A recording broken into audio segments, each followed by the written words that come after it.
সকলকে দেখার সুযোগ করে দেবেন। আর যদি আপনি কোনো প্রবলেমে থাকেন, আপনার কথা দিব্য দৃষ্টিতে দেখে নেবে এবং শুনে নেবে। আপনার প্রবলেম রাতারাতি প্রবলেম সলভ হয়ে যাবে। জয় মা মনসা।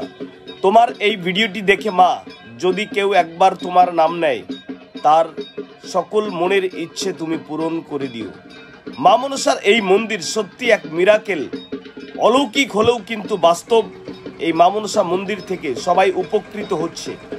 আপনি সাংসারিক প্রবলেমে রয়েছেন, আর্থিক প্রবলেমে রয়েছেন, বুঝতে পারছেন না কি করবেন, একবার শুধু সামান্য দুধ কলা দিয়ে পুজো। প্রত্যর্ষা মন্দির যেন এক ম্যাজিক। নাগ নাগিনীর দেবী মা মনসা। মা মনসার মন্দির হয়ে উঠেছে আজ এই গ্রামের একমাত্র ভরসা। চাকরি থেকে সন্তান লাভ, সব কিছুই যেন মায়ের কাছে পাওয়া যায়। যদি আপনি কোনো রোগ ভোগে থাকেন, অবশ্যই একবার মাকে বলুন, দেখবেন মা আপনার মনের ইচ্ছে পূরণ করে।